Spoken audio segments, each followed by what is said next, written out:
এমনভাবে তার সামসারা হয়েছে যে মানুষকে এত ভয় দেখাইছে আগে চিন্তার বিষয় না, এখন সবাই মুখ খুলতেছে।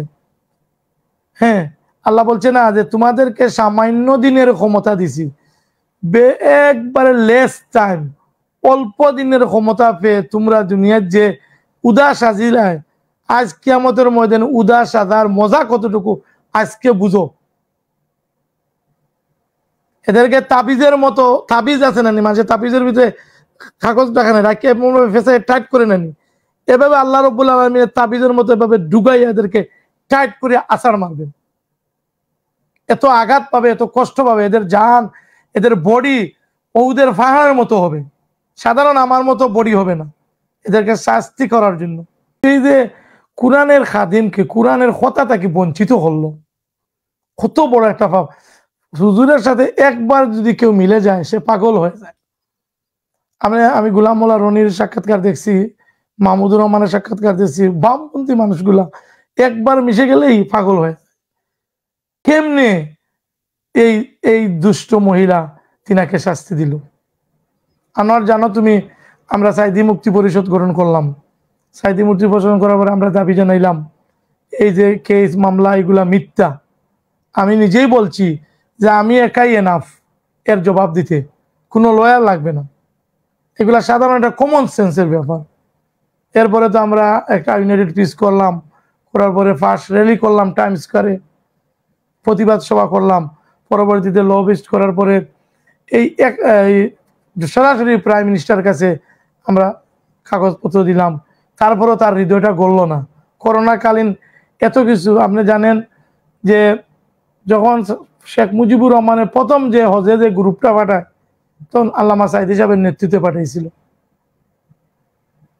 এবং কত হুঁশিয়ারি করে প্রাইম মিনিস্টারে বলতেন তোমার বাপের যে গতি হবে তোমারও গতি হবে, তুমি এই পথ থেকে ফিরে আসো। কত সুন্দর ভাষা দিয়ে কথা বলতেন, কিন্তু সে কথাটা শুনলো না, বরঞ্চ তিনাকে বিনা দোষে, প্রথম হলো সাইদি সাহেবকে কষ্ট দিছেনি, বিশ্বর সমস্ত মুসলমানদেরকে কষ্ট দিচ্ছে।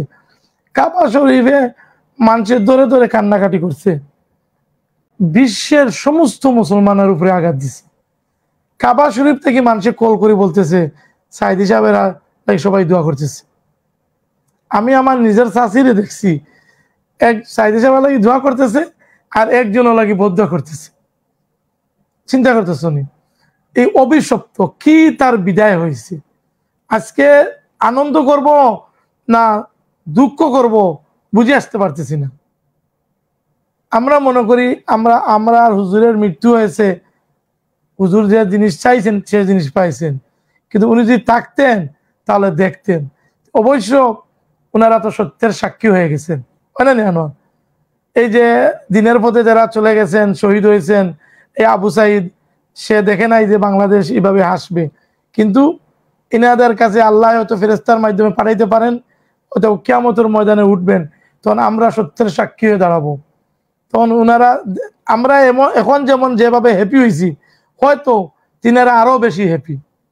শহীদ যারা মরে না, আল্লাহ সম্পূর্ণ জিনিসগুলা তাদের কাছে পাঠান, রাইট? এটা তো আল্লাহ রব্বুল আলমীর ভালো মতো জানেন।